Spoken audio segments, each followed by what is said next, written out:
It's a real privilege to be here in Wisconsin. This is the 5th meeting this week, and I'm a pretty good Buckeye, but after meeting all you guys and seeing what you're doing and things like that, I may have to become a Badger, because a little history of our locality. We're in the fastest growing development county in the state of Ohio. For the past 15 years, we've lost more than 5,000 acres a year to development. In 1985, when the Farm Bill came out, we had 279,000 acres of prime farmland. Last year, we had 91,000 left. We operate a 1,000-acre grain farm. Been that way for a good many years.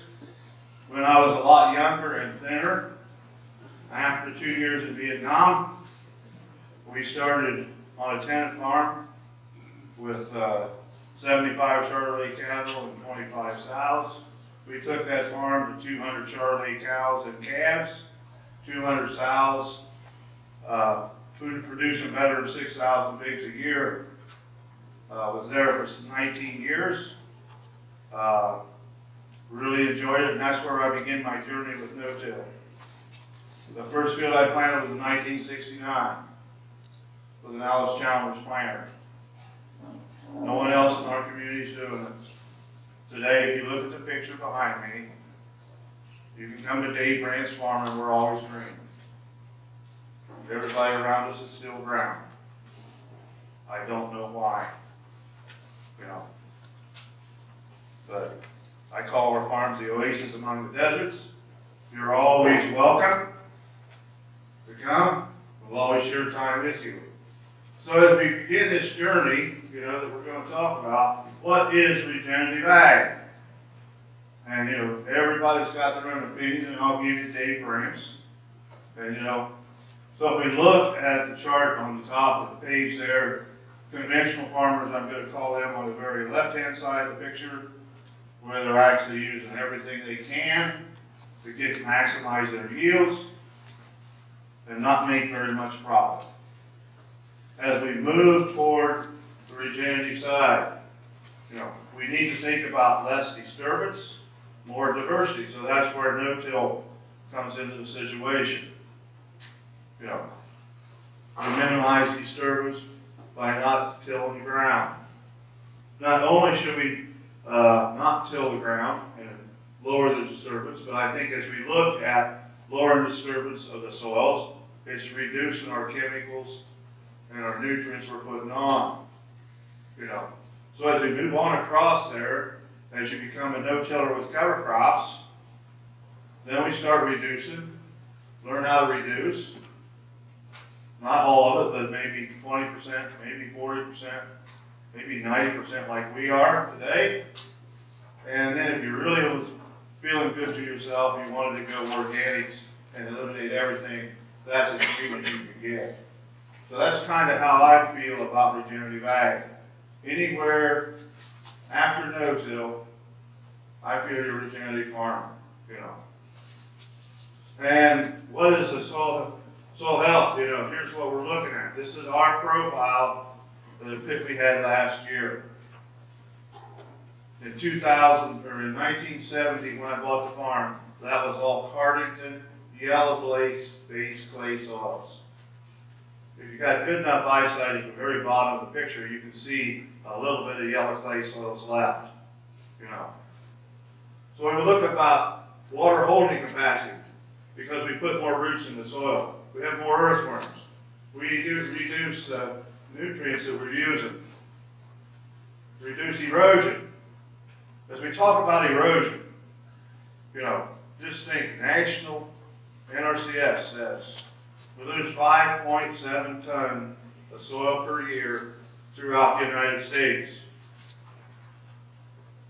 National soybean production, I think, is 49.3 bushel. If we take the 5.7 ton divided by the bushels produced, we lose 3.7 pounds of soil per pound of soybean produced. Incredible. You know, we're pushing 70 bushel beans. If we were conventional, that's a lot of tons of soil being lost. We've never been able to talk about how much nutrients you lose when you lose a ton of soil. I've not found a land-grant university yet that can tell me what the value of a ton of soil is when you erode. So I did some figures at home on our soils. Some soils have more nutrients than ours, some have less. But I think a good average on N, P, and K only from a ton of soil that's lost on our farm would be about $9.70 a ton. Just imagine what we could do, and you're doing it here. I'm really talking to the choir and not to who we should be talking to, but if we could cut the erosion by 50% just by planting rye after corn to go to soybeans, and we save 2.5 tons of soil, we can actually remove $30 worth of nutrients from our purchases a year. You know, just by putting rye in a rotation. That's how important it is to have a cover crop. You know, we began this journey in 70. In 78, we lost, well, in 75 and 76, we was doing pretty good. 77, we started losing yield just because we was no-tilling. We always got out there, you know, our neighbors got out there, and we got out there, it was a little wet, so we made some compaction, ground got hard. Well, that's what happens when you don't till it, David, you know. Well, at that time, I just come back from service, started on this farm. I bought a 30-20 John Deere, bought a 4-row Alice Chalmers planter, 45 John Deere combine, and we were off and running. That was my equipment for this farm, besides working with the cattle and the hogs, you know. So we began working with single species. We did that for 25 years because we didn't know that we could use, grow more species than one at a time. You know, you don't plant corn and soybeans and wheat together and harvest all three of them at once. You know, a cow don't have baby pigs, you know. So I thought, well, we can only do it once. So we started looking, and we was always wanting to control the erosion, but we wanted to do something. We found out that if we use legume crops, we have 76% nitrogen in the atmosphere. These plants accumulate that nitrogen and put it in the seed or put it in the roots. So here you see the roots from our winter pea. At 2 inches, we got a little white nodule there. At about 5 or 6 inches deep, we have that cluster. At the very bottom, we have some at 9 or 10 inches. Guess what we found out? We planted corn 1.5 inches, 2 inches deep. We got natural, non-movable nitrogen for our corn. It comes out of the ground green. At knee high, or private side dress, guess what? There's a lot available. We're trying to figure out test weight. We got some there at 9 inches in August. Learned a lot. Didn't know why it happened, but we just were, that was good, you know. Then we started working with hairy vetch. I really like hairy vetch. It works really well. We got road cleaners, spike closing wheels, marker arms, a couple bales of twine. Every 300 or 400 feet, we make a round bale, you know, while we're planting corn. So we learned how to get rid of all that stuff. Anything that rubbed down, the hairy vetch stuff to, you know. But a nice legume product. Once we learned to handle it, it's been a piece of cake from then on. We found this. In the early years, we were hard up. We did a lot of farmer to market things. My wife and I grew produce, went to 2 farmers markets a week to help survive. We found this at a field day when I went to Mississippi in North Carolina. It grows on the side ditches. It grows along the road banks. I thought that was the prettiest thing I ever saw. I remember I stopped at this feed mill and I thought my wife was going to kill me. She says, we got to get home. And I said, well, we got to find out what this is, you know.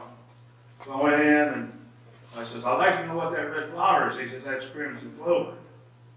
I says, you have any seed? He says, yeah, I got a bag. I says, I want it. You know, so I brought it home to Ohio. I worked really close with the Ohio State University. So I remember I called Sam Bone, who was in charge of legumes and grasses at Ohio State, and I said, Sam, I bought crimson clover in North Carolina. Tell me a little bit about it. Well, I'll just tell you, David, it won't grow north of the Ohio River, so you wasted your money. And that's what he told me, and he hung up, you know. But we planted it. It come up like this. Grandkids always come for farmer's market because they get to get a little money. So the day before we go to farmer's market, I tell them to go out there and cut about 15 or 20 of them and put a rubber band around it. They sold more crimson clover. We did produce, and I didn't get any money. And this is the way our fields look in the fall. We use a 10-way mix now, and we'll talk about that a little bit later. And we plant green, and we're going to talk about that a little bit later. But just imagine if you have these kind of crops growing from the fall till spring. We're keeping the soil covered. We're feeding the microbials underneath there. We got roots. We increase the infiltration from a 1/4 inch an hour to 6 or 7 inches an hour. You know, we don't have a runoff problem. We have a runoff problem. We need to make it so it's an infiltration problem so we can keep it. Just imagine, I've seen a lot of pivots around here in the last 3 or 4 days. Just imagine if you could infiltrate some of the water instead of running it off, you know. In the spring, it looks like this. You know, and we learned this lesson. At the very bottom, the white thing is deep, that's the Lancet clover. It really likes wet soils. It don't care if it's got water on it for 3 or 4 days. It'll stay there and hang in. The next thing besides crimson clover, you move on up, you've got hairy vetch blooms, and on the very top of the picture, you got rye. What I'm trying to tell you is we found species that stay in some places. You don't see any white blooms at the top of the picture. Why not? It got too dry in the soil, they died. But they did their thing in the wet hole. And you don't know that unless you're going to try. Try different things to see what's going on, you know.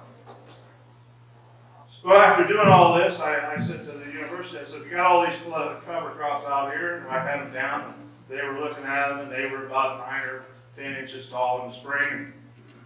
I looked at Dr. Bone, and Grover Triplett was there. He was a corn specialist, and we were planting this, and I says, Grover, I says, how much nitrogen can I credit to this? And he says, absolutely none, David.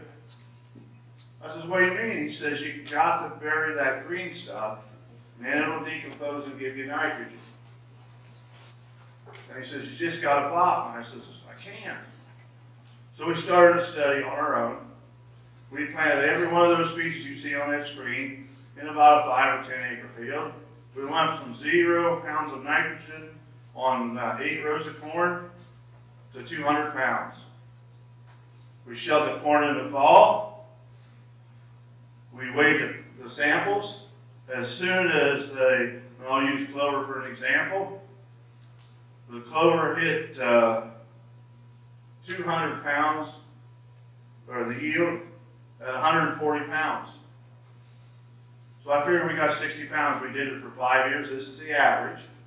So we accumulated this information. So if you look at this, we got warm seeds and legumes, which grow really well. If the temperature is above 85 and no rainfall, they grow extremely well and get probably shoulder high for me. You know, the rest of them are cool seeds legumes. So we use sun hemp, cowpeas, hairy vetch, crimson clover, and winter pea. We can actually accumulate 400 units of nitrogen in the soil. It was sure interesting when I talked to Sam Bone later on. I said, we figure we're getting 400 pounds of nitrogen in the soil. You can't do that, David. You know? Well, I said, how about 200 pounds? Well, we might be able to do that. Well, I said, that's good. I'll just count on 200. You know? And I think we're right about 200 because some of it stays over for the next year. You know? And then I met Steve Groff. late, I think it was 96, he came to me and he says, I come out with a branded reddish. And he said, we're going to call it tillage radishes. You've been my friend. He says, I'd like for you to do the research on it. I really don't know how to get it planted very well. We just dump it in the box and plant it. And you always have a way to figure it out. So at that time, I was needing a new corn planter. I went to John Deere dealer and told him I needed a planter that would plant corn, soybeans, small grains, and cover crop. He jumps up out of his chair and he points and he says, get out of my office. You know? I said, fine. I went to a white dealership about 100 miles away and asked the same question. A big man like me is called Larry Mayer. And he looked up and he says, David, here's a card. This is a corn planter engineer's number. Call him, you work it out with him, and I'll sell it to you. You know? So I talked to the planter engineer. He sent me a whole bunch of black plates, plastic plates that he used to make seed plates for the planter. He said, when you drill the right size hole for that reddish, call me. You know? So we worked a couple of months, and I figured out it was like a 3/16 drill bit that reddish would hold in that plate. I go back down to Larry Mayer's, and I said, I got to figure out, Larry. He says, good for you. He says, let's go write this thing up. And you know, his brother was sitting in the office, and he happened to be in Michigan selling planters too. And he looks at that hole, and he says, David, he says, that's the same size hole as a sugar beet plate. You know, guess what? When all that worked, I wish somebody told me earlier. You know, so we can seasonally plant these now. One seed in every hole. 3.5 inches apart, and they get big. You know, if they drill, they get about as big as your thumb. Just look at your thumb, that's how big the tuber is on a tillage reddish, or a daikon reddish, or a crustbuster reddish, or a hammer reddish. I mean, they're all daikons. They all work really well. So if this was 22 inches long with a 36-inch taproot, there's what the field looks like. At this point, we have no livestock, no manure, so if you did, you would just substitute the peas for probably rye or oats so that you could hold the nutrients from the manure you have. Here, we're trying to grow nitrogen. So what we found out was, as we stood there and observed and dug the soil, that the reddish roots actually came out the side of the reddish, went over halfway to the soybeans or the peas, and sucked the nitrogen away from it. We found the peas produce 25% more nitrogen with another crop 15 inches away from it. The tubers got bigger, you know. And they got so big that I had to go brag, you know, it's like going to the coffee shop, and I made a mistake and went to RCS, and we had one that was 42 inches long tuber, 5 inches in diameter, and they took my picture, and that's why I'm here. Not that I know anything, you know. So here's what we found.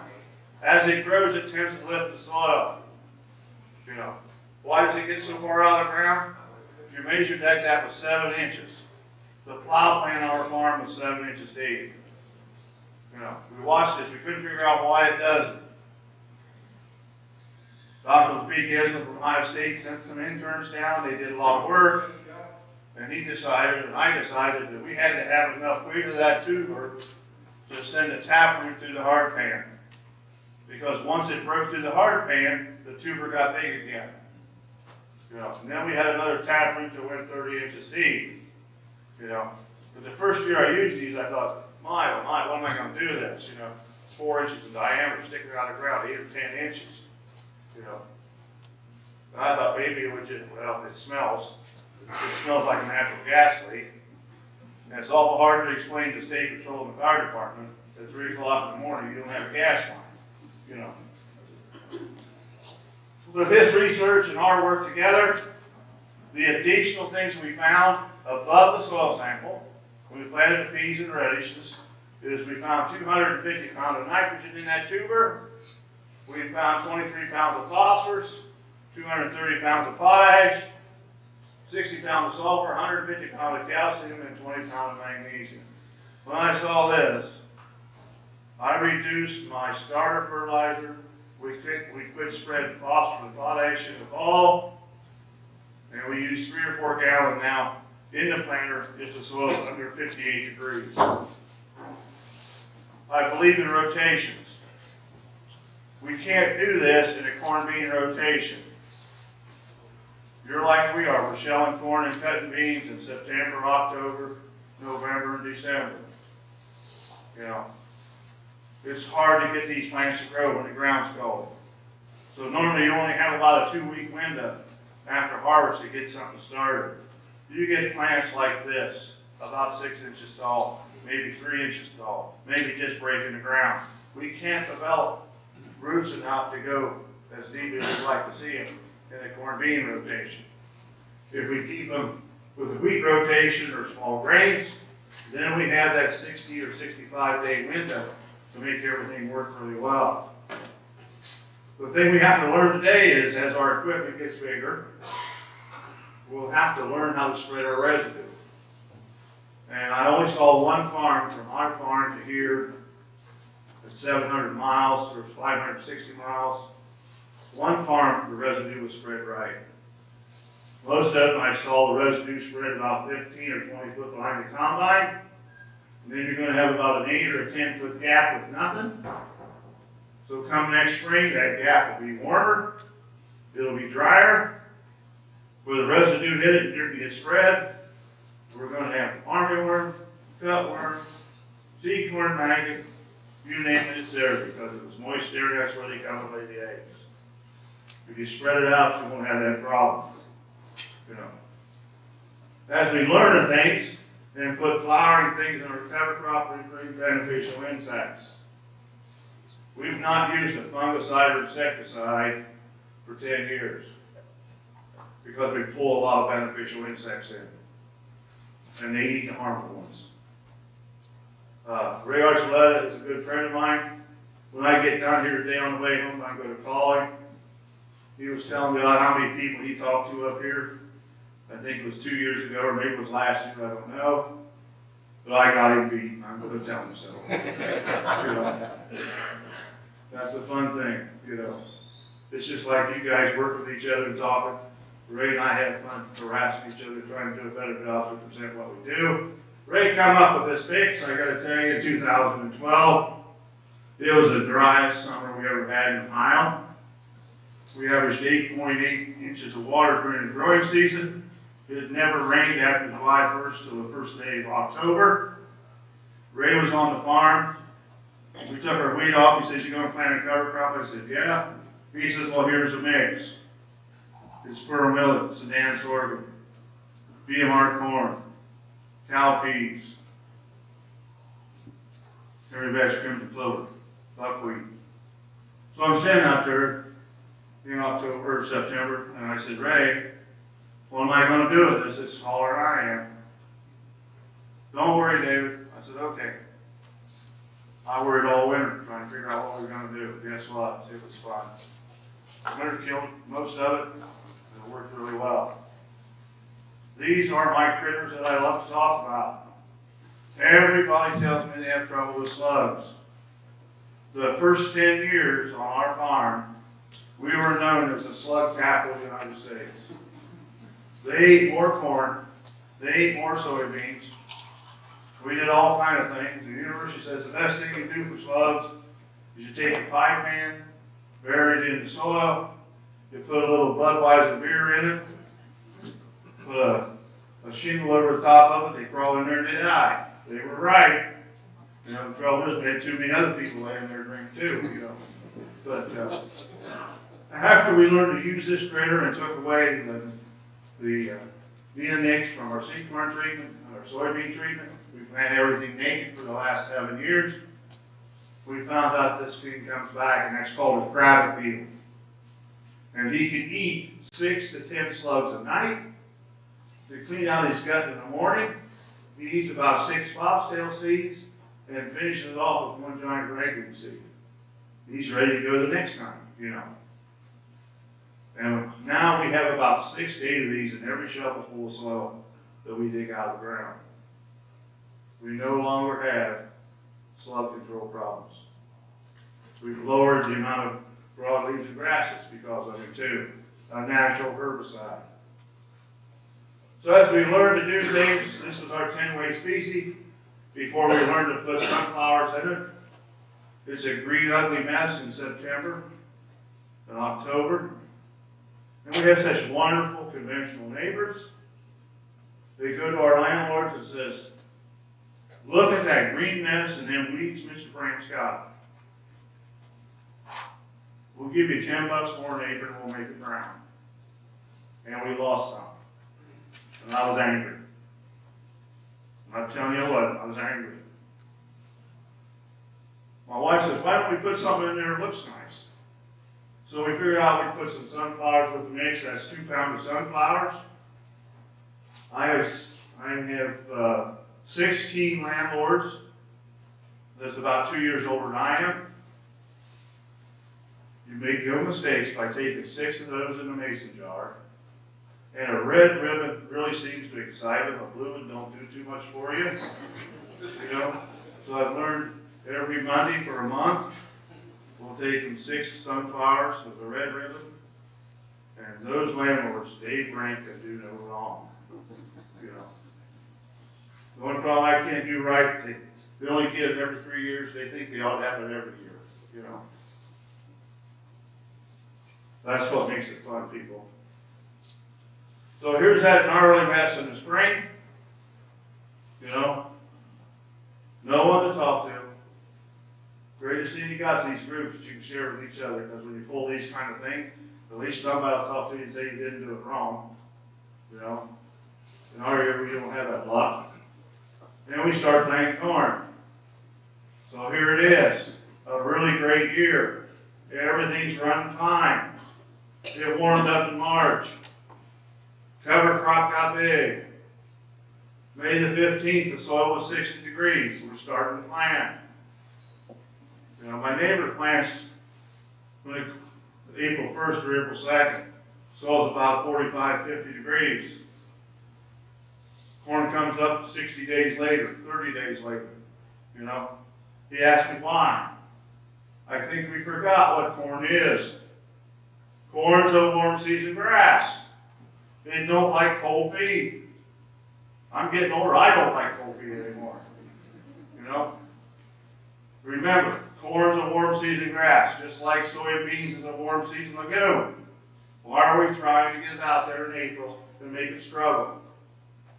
Get the soil up to about 55 to 58, plant the corn, 3 days it's up. So here's a good example. Everything's big enough, we can roll. I don't have to do any management. We just pull the crop roller out there and plant it. You know, for the next year. It's a whole different year. We have to change our management strategies. We have to know what's going on. It's cold clear. It snowed the first day of May. You know, it's cold. Cover crop's 7 to 8 inches tall. I know personally we don't have enough nitrogen. I know personally we don't have enough height to roll it. It's not going to get big enough this year. So now we have to think about what herbicides we're going to use. And a crop roller never come out of the shed. Most of the guys we sell crop rollers to, because I do too good a job convincing them to do this, they can roll the first year, the second year it happens to them, they call me up and they say, buy it back, I don't want it, I didn't get to use it. I'll tell you the honest truth. You're using about 3 out of 5 years. You know? We all got, well, we don't have any such thing. We all got plows slipping in the weeds. We all got, I see a lot of field cultivators and discs and rolling baskets and everything that they drive down the road at the corner of the fields, you know. They're there for some reason. You might need them, you know. All I'm saying is, as you change from conventional and move toward regenerative, you take the time that you spent with your caboose on the seat, doing plowing and disking, taking it to the field and looking and seeing what's going on. You no longer can do the 32-mile-an-hour window down, check the field. You got to walk out there and look at it and see what's going on. When it's like this, if you'll notice when she turns here, That residue's laying flat like a carpet. Don't spring up. We know if we can roll it like this and have it staying down, we need no fertilizer. We need no fungicides. We can just terminate it without any problems. So it saved us all that effort this year. And she felt she has really done something. She has. You know, I miss her immensely. This is the results we have. We need to have the armor on the soil. If we lose this armor, we're going to get broadleaves and grasses. So you need to have enough in your mix to have it to stay there. If you're conventional, you don't need as much because you always have the opportunity to go back and clean up a mess. If you're organics, you've got to use about twice as much cover crop as your conventional neighbors do, or your regenerative neighbors. But look at the color of that corn. No starter fertilizer, no chemicals. What do we see? On the left-hand side, we got our 78 degree temperature. If you can see, the corn is just coming up. The other corn's been planted for 2.5, 3 weeks. 97 degrees. At about 98 or 99, all activity ceases because the soil's too hot. The earthworms go down in the soil. The bacteria and nematodes quit working. The corn plant goes into defensive mode. It just shuts down its growth. It's trying to hold all the water it can hold so it can survive. And if you're close enough to see the edge of those leaves, they're turning yellow because they can't pick up nitrogen. And there's 375 pounds of anhydrous ammonia on this field. They should be blue, not light green, and not yellow on the tips, so they can't get to it. Again, how much fun is it? You know, look at the equipment. Look how clean it is. This tractor performs 30% easier pulling that planter on cover crops than it does on the field on the left with wild clones because that's conventional tillage. This tractor burns 9 gallons an hour pulling that planter in our cover crops. We go across the road and it burns 17. The planter pulls harder, the tractor sinks in the soil farther, takes more time to reserve. It's the little things that bring back the big dollars to you. So, just think about saving 7 or 8 gallons an hour. It's only pints per acre. We do 10 acres an hour, so it's only pints per acre, or quarts. But you know, at $4, that's $1 a quart, or $1 a quart. 1,000 acres, $1,000 savings. You know, we operate our 1,000-acre farm. Our yearly consumption for the crops is 2.7 gallons of diesel fuel. My conventional neighbor told he's running about 27 with all his trips. Quite a savings in fuel costs. What have we learned? As we look at regenerative practices, leaving non-GMO corn leaving GMO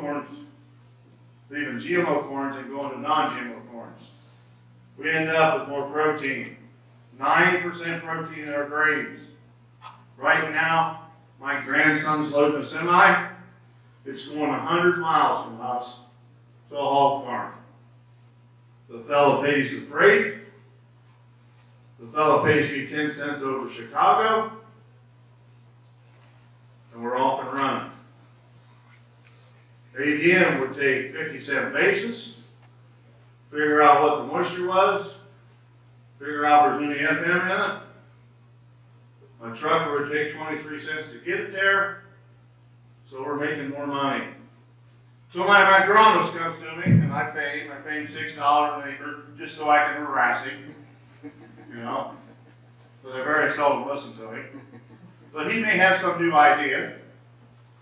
So he says, David, you got to buy some more fertilizer. He says, let's set up a plot where we put half rates on, and then we'll put full rates that I do for my conventional neighbors, and it will increase the yield. Well, it didn't increase the yield. Full rate fertilizer, we lost 22 bushels an acre in the cornfield. Half rate fertilizer, we lost 3 bushels. But look at the protein difference. You know, from 9 to 8.6 to 7.5. My conventional neighbor that year was 5.1. This year, he had 227 bushels, and he had 3% protein. Or will we get smart enough to feed the world on protein? You know, 617 bushels high yield. David Hewler, I know him really well. His corn tested 2% protein. Do me a favor, if you want to write this down, I don't care. You should get this multiply everything times 2.5. And that's what's going to cost us this year. The commodity price is about 2.5 times higher than it is here. So it's all related. It's all related.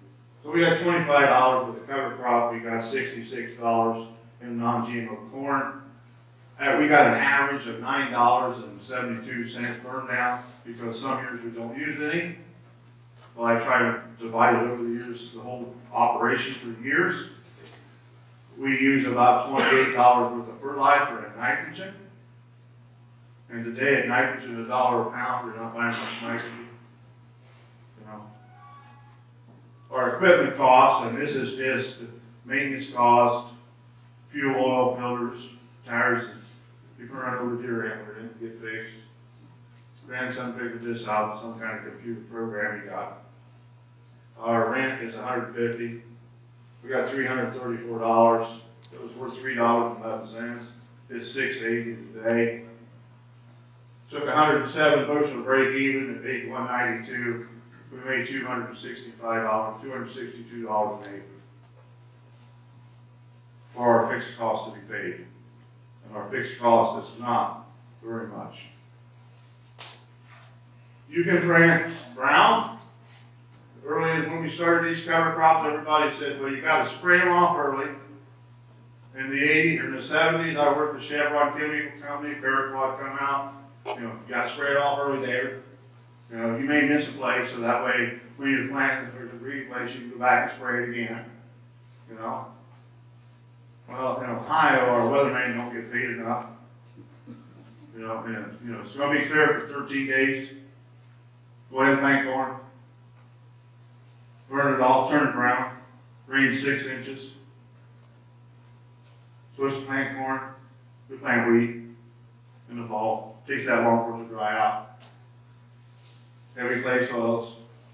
What happens is you shut the sunlight out, you shut the wind off, it won't dry out on the surface. We don't have underground drainage, so we're bad. You know, you can mud it in, get something.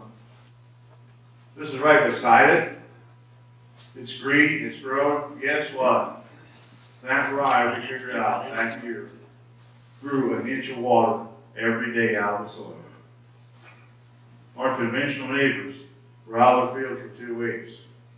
After that 4.5 inch rainfall event, we were only out a day and a half. And it was dry enough in the top 2 inches to keep going and not smear the sidewalls, close the trench, and we're off and running. If you have sandy soils, don't let it go this long because it will suck every ounce of water out of the ground. That's why you have to learn to do management. You know, if you're in heavy clays, you know, if you come to our house today or tomorrow, we don't have much snow, our water table is 2 inches above the ground. We have to have something to pull that down, you know. Interesting chart here. This is Rick Clark. He was also here, I guess, some time ago. But I found this chart. We went together to a field day, and I asked Rick, I said, I need to borrow that slide, and he was so proud I even asked. And that's when I become friends with him. But what I wanted to show you here, at 12-inch rye, we only had 2,000 pounds of dry matter. At 18-inch rye, we had about 4,000. And at 28 inches, we had 6,000. How much do I have when it's armpit high? You know, 28 inches only at the top of the knee. But look what it had 2 months later from that dead residue. When I saw this, the light bulb went off. Every time we have a rainfall event with rye on the ground, it soaks through that rye. And from Brandt University, which don't mean anything, I do have a degree, I have it called higher and deeper, you know. I think we get compost tea, we get some nutrients sloughing off, and that's why we see the plants get green and stay green longer than our neighbors, you know. Here comes our soybeans, pretty good. If you don't believe we have yellow soils, look at that. That's 65% clay, you know. But there's the results. Pretty decent results. No herbicides, no chemicals, no fungicides, no passes after planting. We're having a good time. Soybean cost, our rye cost is $9. This is 18, so it's about twice that today. Our non-GMO beans are 42. That was an 18. That's when we bought 2 public variety beans and we planted them. From 18 to now, our soybean cost per acre is exactly what soybeans cost. They pay me at the terminal because we've cleaned them ever since, and we're going to keep cleaning them, and we're gaining yield. These beans that year made us 45. Last year our beans averaged 82. Same variety, we've just cleaned them. Nothing wrong with it, guys. They're not restricted to public varieties. It took 28 bushels to break even. We made 72. We made almost $370 an acre. We do a lot of test work. We do it with corn, soybeans, interseeding, and companion cropping. This is an awful busy slide, and I want to apologize for it, but this is actually our test plot work that we do. This is 18. I think that year we used 28 pounds of nitrogen, and 19 we used 90, just because we didn't have enough growth on the cover crop. But what I wanted you to look at, if you come down on the top and find that 111-day corn. We had 211-day corns. The only thing different was there was 12 rows of difference in their location. The same cover crop, treated the same, rolled down with a crop roller. One of them made 57 or 58 bushel, the other made 227. If I hadn't done the test plot work, I wouldn't have known that.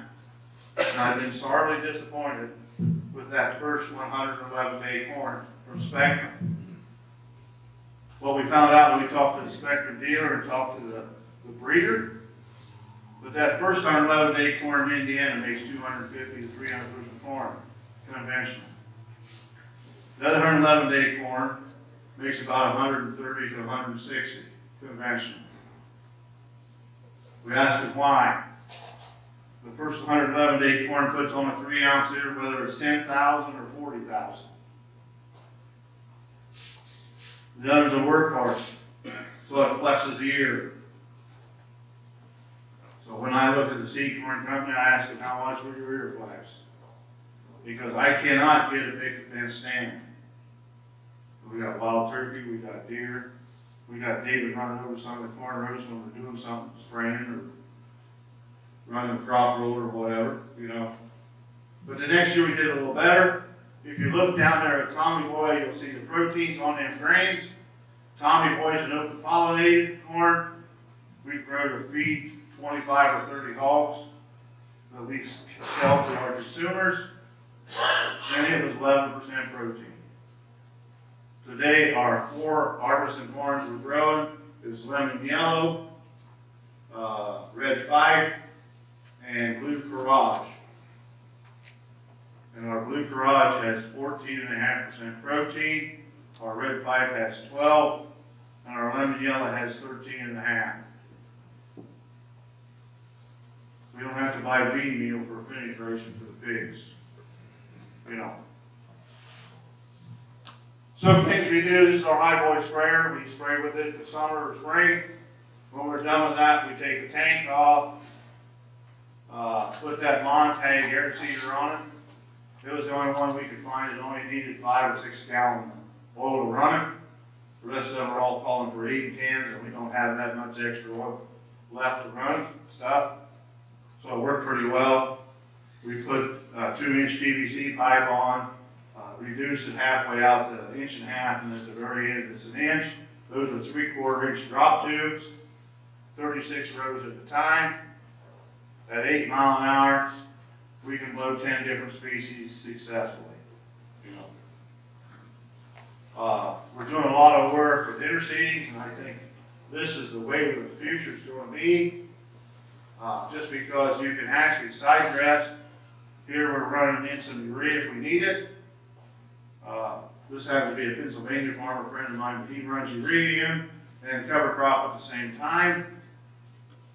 He's off and running and been successful. We have not been that successful with it. I'll tell you the truth. At 32,000, corn is 14 foot tall, we can get it to come up, we get it 4 inches tall. August its canopy, leaves its canopy, shut the sunlight off. A new seedling dies for lack of sunlight. If we get north of 70, we're about 70% successful with the farmers we work with. If we go north of 80, we're almost 92% successful. Pretty good odds. I think up here your corn may just be a little bit shorter than ours. Something's going on. I don't know what, but something is. Here's some results, some cover crop pictures I want to show you for being blown in. This is rye and radishes. The interesting thing, if we have a wet fall, guess what? All we see is a cleat mark. We don't have any ruts in the cornfield. You'll see the cleat mark, but no ruts. It holds us up. Without a cover crop, we burn 13 gallons an hour in our combine. With a cover crop, we're at 7.3. That's how much easier it rolls. This was soybeans. When I took these beans off 2 weeks before this, I saw 3 or 4 plants side by side with 1.5 and 2 inches tall. After we took them beans off, had good sunlight, 2 weeks we had total 100% ground cover. So rye, this come out with fertilizer spreader. David gets lazy. We get behind. We got an old Wilmar spreader that we bought from that co-op, pretty well wore out. We take the gate and set it on the stainless steel chain, turn the wheel by hand. If it sparks, it's just right. Fill it full of rye. That's 60 pounds an acre. 8 or 10 mile an hour, and we get our cover crop sowed. If it's a dry fall, and we can use a crop roller so the soil don't stick to it, we roll it in. Works as well as the drill. I really like this picture because I want us to look at the very top of the screen. If you look at the very top of the screen, that's our wood lot. If you'll notice, they're not all the same size. They're not all the same species. And it's never been fertilized. Organic in our wood lot today is 6.1. Organic in the field we're standing in is 8.7. Took it from 1% to 80. Took me 50 years, but I did it. What we're trying to show you is that we got the diversity the same as the wood lot. We got tall plants. We got medium-high plants. We got shorter plants, and then we got some that just comes out underneath the ground.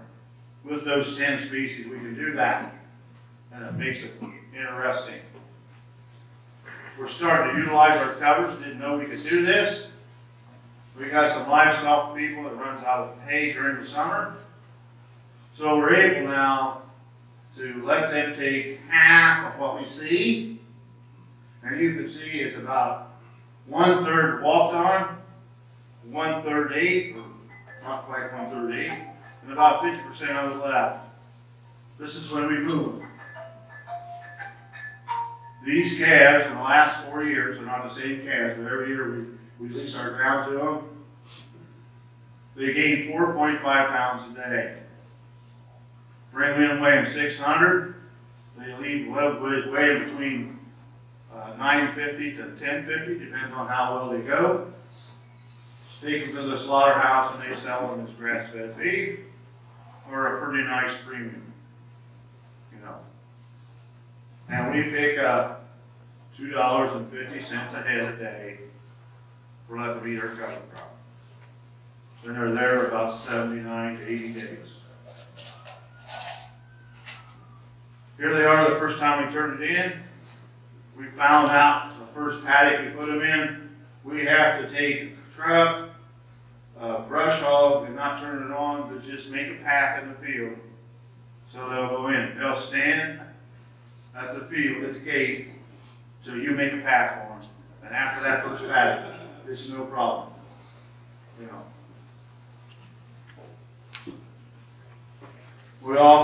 We sell crop rollers. We offer some to our backyard gardeners. They rent this from us. We got a lot of gardeners that's using cover crop in the fall and the winter. So we're quite successful. They no longer buy fertilizer. Their plants are more healthy. Their production's a lot better. The food is cleaner because we don't have the soil splicing on it. We also have a poor man's crop roller. And that's just a 2x4 with an angle iron bolted to it with 2 rows of bungee cords. So it is on our website for $39.95. This happened to Rick Clark. I was there when Rick was rolling last summer. And I'm going to tell you what, the corn was 5 inches tall in there. He's just now starting to roll. All he wants to do is set that clover back enough to get that corn to come up through. And then he hopes in a month that it'll regrow back. Then he has enough ground cover to go. Scared the living bejeebers out of me, but he seemed to be happy with it. You know, this is true regenerative ag and organic. You know, now Rick will tell you there's problems. You know, he's not the highest yielder in the bunch, but you know, with corn at 25 or 30 bucks a bushel, and he's at 140 to 170, he does pretty well. You know, if you can see the soil on the right versus the soil on the left. The yellow clay soil is what we started with. Today, that's the color of our soil today. 5 years ago, they did a reevaluation of our soils. So if you get on the food web or the soil website, look up Dave Brandt. There's 3 cells there that you can see that don't have a soil name yet because they didn't know what to call it. Because when they looked in their charts, it said it should be a different name than Cardington clay-based soils. You know, we tripled the infiltration. We tripled the organic matter. One organic matter change allows you to hold 27,586 gallons of water. One organic change gives you 50 pounds of nitrogen you don't have to buy. So we've changed ours from 1 to 8. That's why we're getting along so well. You know, and you can do it. Eustis, Ohio State made the statement when we started this that we could not change the organic matter in our soil for 500 years. They're rewriting their manual. They're finding out we can do it if you use the right cover crops and not disturb the soil. There's our soil profile. You saw it on the first picture. This is just a little better. You know, 27 inches of cottage cheese type soils that we can utilize. Then we have a benefit. This is mycorrhizal fungi. This is actually what breaks down the nutrients in the soil, brings it over and feeds it to the corn roots or the plants or whatever you have there. And this is the only one you can see with the naked eye. We did not see this till we quit using neonics on the seed. I don't know why, but we didn't, you know. You talk about clean water. There's a big movement in the hive to keep the phosphorus out of Lake Erie. In 9 counties, they spent better than $22 million so far. and lowered the phosphorus by 1 point. They didn't talk about cover crop. They didn't talk about no-till. They flew on stuff to farmers that didn't know anything about it. It got too big. They couldn't get their crops in. Those farmers don't even want to talk to me because they didn't know where to go to get the information. That's our water coming into our little stream from our neighbors, you know. Again, there it is, a 2.5-inch rainfall event off an 80-acre watershed coming off the farm. This is the surface water coming off. Right across the road, 80 acres. Which one would you like? Chocolate milk or somewhat clean water?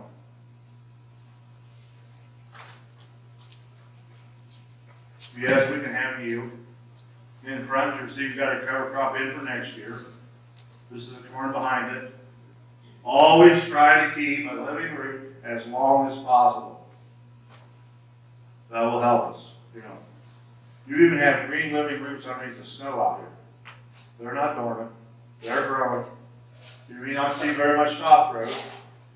I saw some roots on Monday. The guy got out of the field, and they were 13 inches long, but the top of the rye was only 2. He couldn't believe the rye had that much root at this time. They do, you know. So with us losing property, we're doing a lot of farm to table things. 8 months ago, we started milling H in flowers and H in corns. That's one of our mills. I didn't think it would be as big a success as it has been.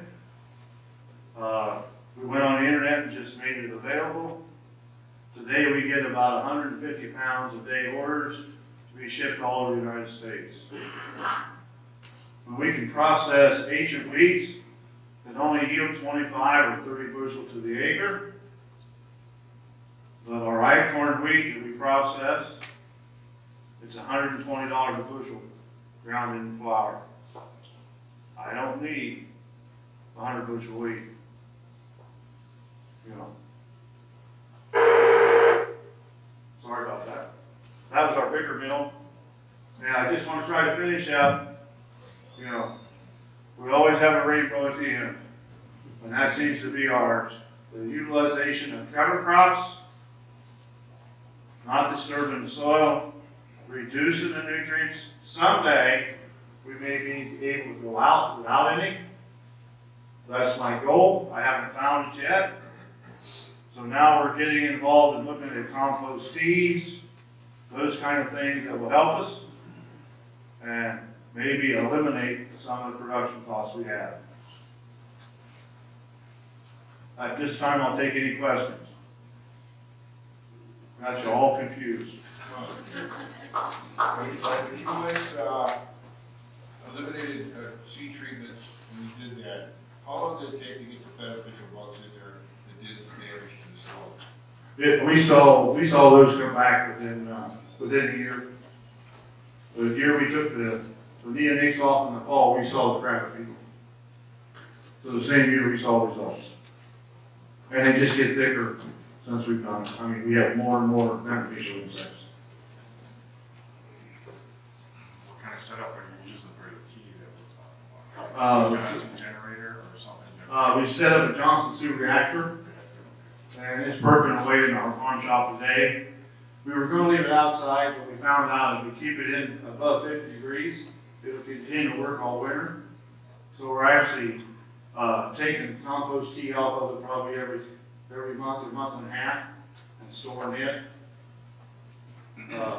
I think we'd be able to get enough then to plant our corn at least, you know, from one. That's a goal.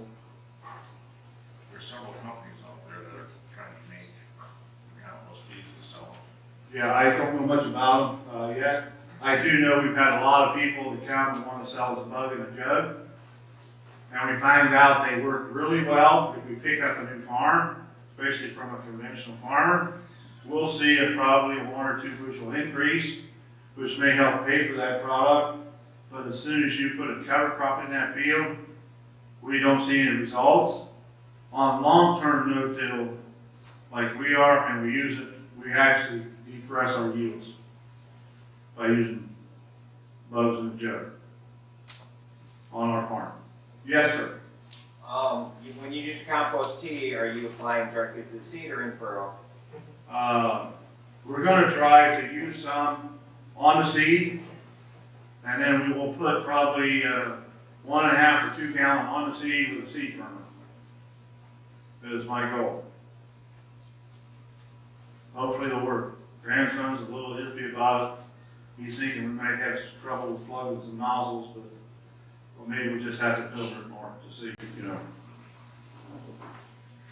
Side dressing it with any nitrogen or do you test? We test for nitrogen throughout the growing season. We use a spad that detects the chlorophyll in the leaf. On our farm, if the SPAD meter says 20 or 42 parts per million, we know we have enough chlorophyll in the leaf, which is the direct correlation to the nitrogen in the plant. We're all right. If it's under that, we'll add some. We haven't found yet how to do without. We've tried several years. Grandson keeps reminding me that we lose 3 or 4 bushel or 5. So we go back in knee-high and we're dribbling on 10 gallon to 28, and we go from 145 to 50 bushel corn to 192 to 200. So that 25 to 28 pounds of nitrogen is well worth the money. I'd like to get away with it, and I think I might get away with it with the compost tea. That's my goal.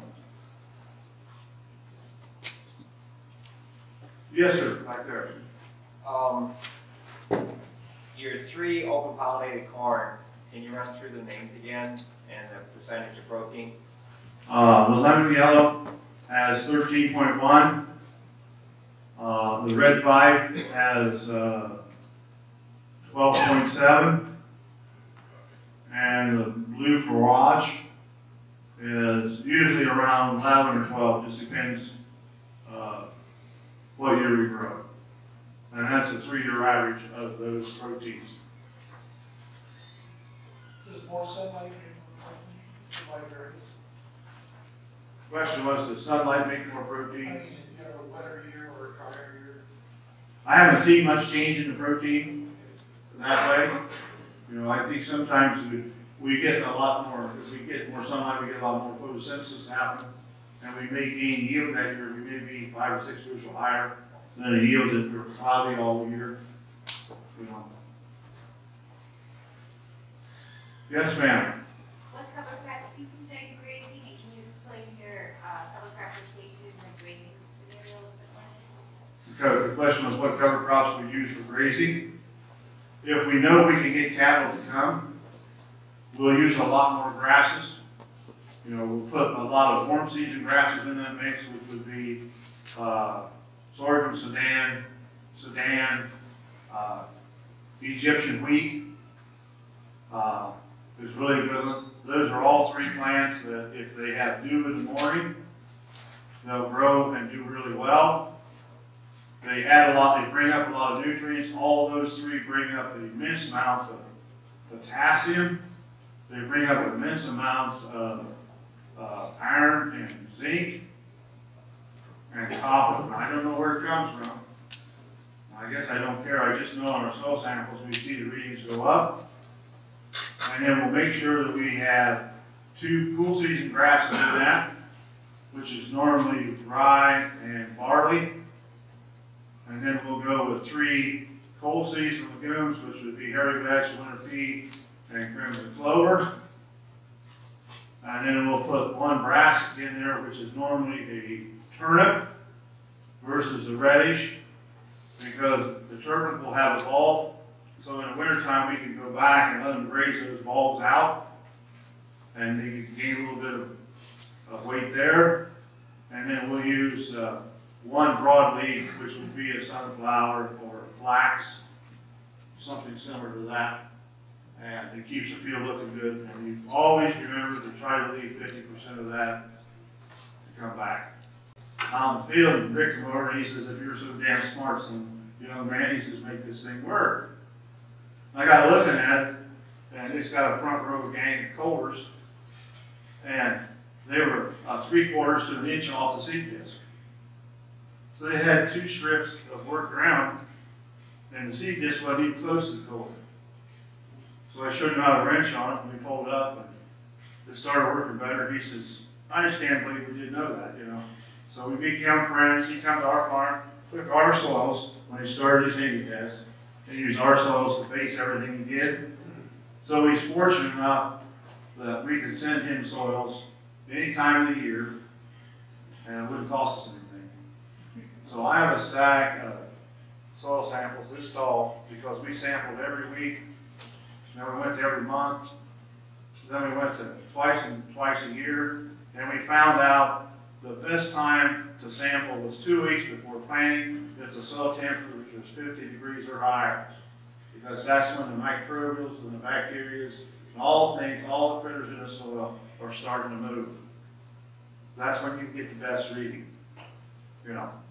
And I really believe he saved us that year almost $27,000 in nutrients. And that was the first time I learned what some of these cover crops would do for us. You know. So it is a good test. Now you can get it done through regional labs because Rick retired and they shut that station down. NRCS shut that station down. Yes, sir, back there. When you're grazing your cover crops, are you rotational grazing them, or you turn them out in the whole field when you have the cattle, you know, the 8-foot stuff? And then explain the economics of it. They're walking away with 4.5 pounds of cattle per day, but you're only losing a pound a day of nutrients, or what's your economics on that side? The question was, how do we graze them and how much do we lose? The first part's real easy. We mob graze them. We try to figure out how many pounds of green biomass we got. So we got a 2-foot square. And before we put the cattle in, we take it out there in the field and throw it out. Clip everything off and weigh it, so we know how much is there. We've done lately, we've flipped it and sent it off so we know how much nutrient was in that before the cattle eat it. We take half of what we see. We want those cattle or sheep or goats or whatever you want to graze on. We want to make sure that we have a cow pie almost, or I'd really like it if they could touch each other, the urine pie and the cow pie touch it. We know then we have our mob grazing just like we want it. It only lasts about a day at the most, and you have to move them daily. You know, some cases we can only move twice a week. Depends on how fast we want to take things down or how tall it is. Nutrient value left, I don't really know. Is my answer to the second part of that question. We've only done it for 2 years. We have not seen a decrease in our corn yield. Where we have grazed the cattle, we saw about a 6 bushel increase. Yes, sir. My question was related. The cows are taking out 4.5 pounds a day, but they're really not using that much nutrients. Most of it's coming out the back end. Yes, correct. Right. And what they've done, they've actually, out the back end, there is higher nutrient value after they went through than it was before they ate it. You know. So I really can't put a number on it just yet. I'm hoping we can do that in a year or two after we get some form of way we can understand how we're grazing. We're still learning how to graze them. You know. This year we went with sheep. It just worked a lot better because as a young man it had 275 and he needed the hay. So instead of the cattle this year we went with sheep. The fencing was a whole lot easier. I slept a lot better at night. I mean, when you have 5,000 cars going down the road and you're trying to turn 500-pound stalkers with one wire, you begin to wonder where they're going to stay in. You know, a deer could excite them. Something could happen and they'll run through it. Where there was no trouble with the sheep. You know, made it a lot better. I can give you the answer this fall, and I'll probably send it up to some of you guys so you can pass around and know what's going on. On your, when you do that, 10, when you do the part of your rotation where you have the 10 species in there, you said you had the hairy vetch in there, and so back in that part of the speech there, I wasn't quite clear on, so something about rolling, you take off some of that cover crop when you go to plant that year, so you have the 10 species, because you said you were plugging up cultures and. Well, when we plug up colder, we just threw them away. You know, if anybody needs any, there's a whole pile in the barn. So you don't burn that down that year, right? No, if we use a crop roller and kill it, you know, if it's in bloom, it's gotta be in bloom. But your some of that stuff's not gonna roll down like your weeds or your rye would do. If we get 25% bloom, it'll roll. Okay. Yeah. Clovers and everything. Clover, right. And we use a big tall rye to hold it down. Okay. If it's fruity clover and veg together, the veg will make the spring back up. Yeah. So we use the other grasses to help hold that down when you roll it. Okay. You know, that's the easiest way. Early this morning, here there was ice at the hotel room. Probably would have been a good time to use a small tractor with a spreader on it and go out and sow. You know, we'd like to tell people, the soil has to look like a sponge, you know. You'll see that probably at 2 or 3 o'clock in the morning until about 7 or 8. And if it looks like a sponge and the soil's open, and you spread a cover crop on it or grass seed or whatever, then when the sun comes out, it melts back down. It actually pulls that seed in the ground. And we've had pretty good success with winter oats and peas, especially going to corn. If we're not going to corn and we needed to for the soybean field, it would probably be oats and barley, because both of those seem to tolerate colder soils than wheat does at that period of time. You know, so that's a nice way to get something put in if you haven't got it done in the fall.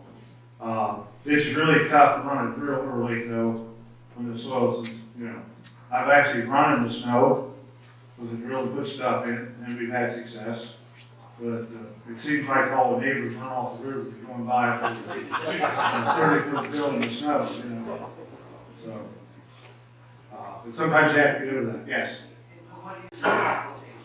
My crop rotation is corn, followed by rye in the fall, followed by soybeans, followed by small grains, then a 10-way species after the small grains are harvested. And normally don't start our cover crops till the last week of July. Normally our cereal crops are coming off the last day of June to about the 4th or 5th. And, you know, when you only got 250 or 300 acres of small crop, you can knock it out in 4 or 5 days. And we have the wrong colored combine. Everybody in the community calls it our combine of silver cedar. You know, it does leave a little bit lack there. And that also gives us a chance if we happen to have problem weeds.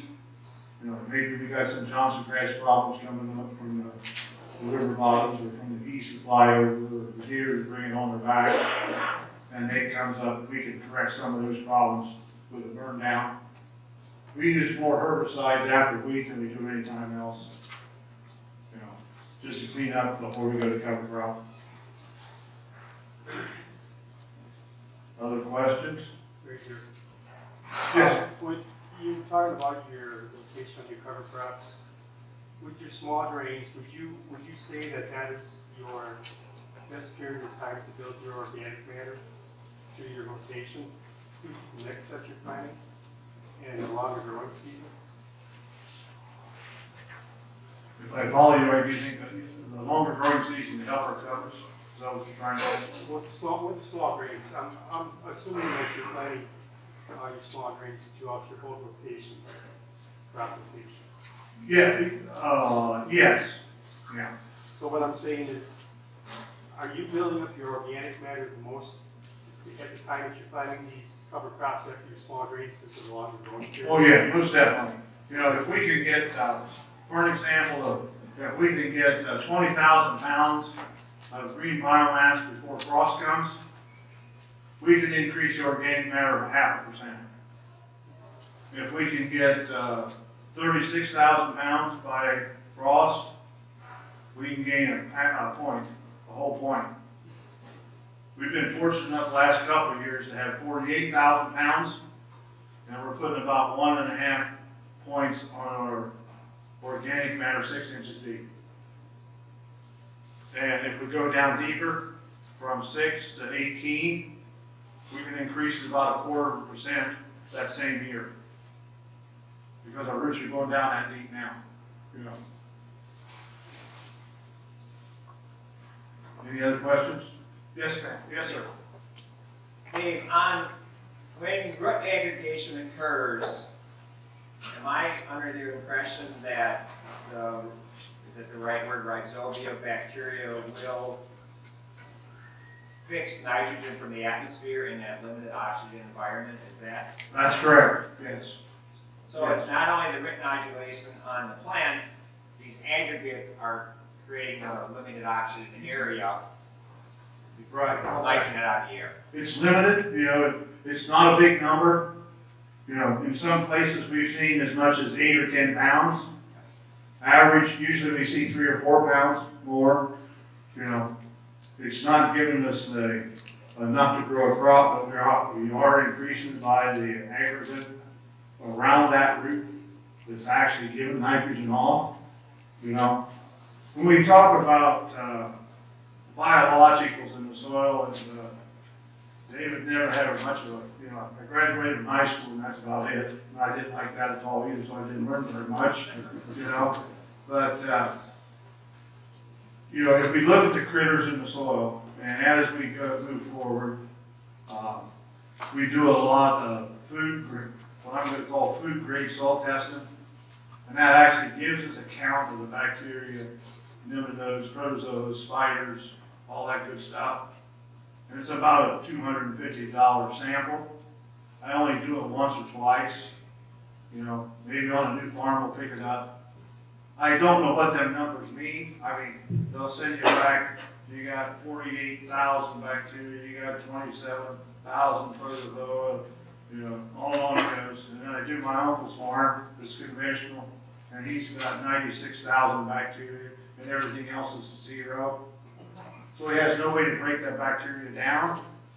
That's why he's putting on all the fertilizer. You know. So when you look at that, if you was on our farm today, there's no snow on our farm. Our neighbor's farm's got about 1.5 inches or 2. I just saw, Chris sent me a picture of it. They had a little snow last night, and he wanted to know why we didn't have any snow in our fields. So I sent him out with a thermometer.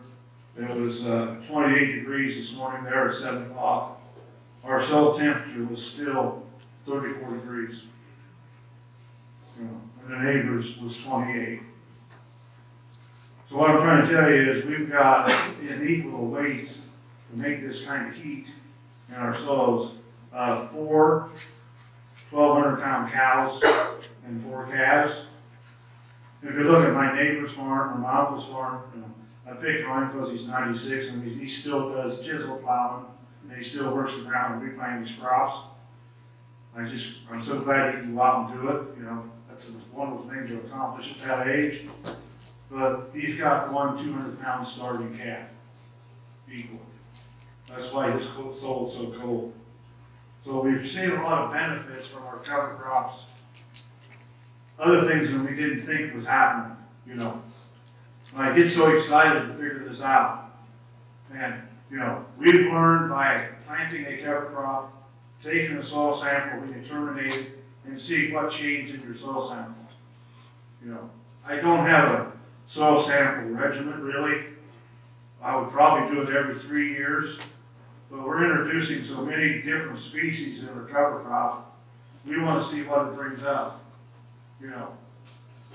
And, you know, it's just like flax will actually increase the mycorrhiza in the soil by 30 or 40% just in 1 year, you know.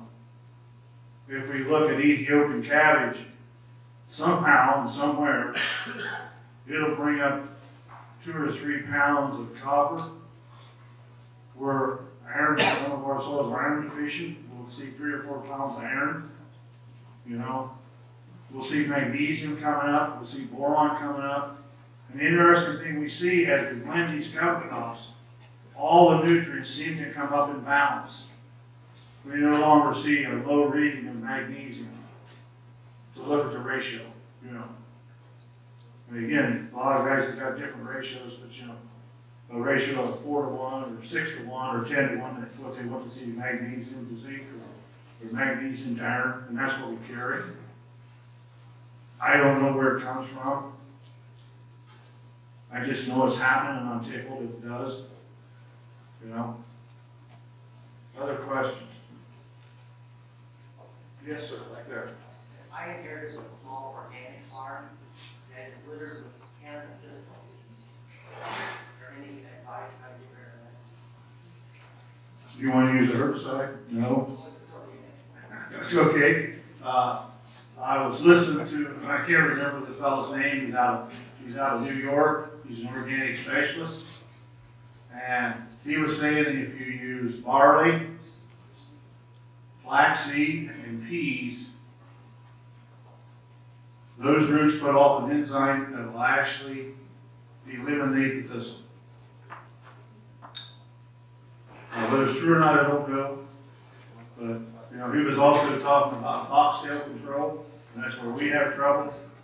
And he said that we use barley at 40 pounds to the acre, and 10 pounds of rye, and 6 pounds of hairy vetch, we would eliminate the foxtail. We've tried that, we'll see this spring what happens. You know, there's a lot of good YouTube people out there, that's how we learn so much sometimes. I learn an awful lot just being here. Listen to conversations, listen to what you're talking about. That's why I love these groups that come together and can mentor each other. What a wonderful thing that is. Solve some more questions. Yes, sir.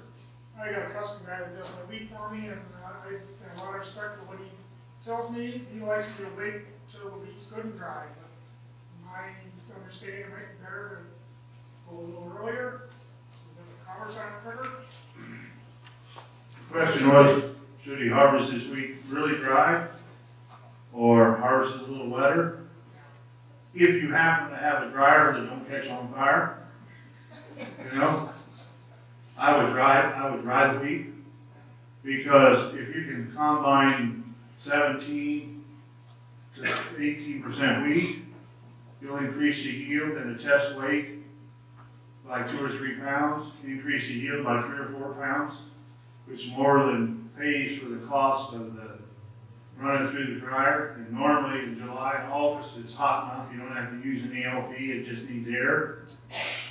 And in a batch dryer or a continuous flow dryer, you got enough air movement that it'll just actually dry it without having energy.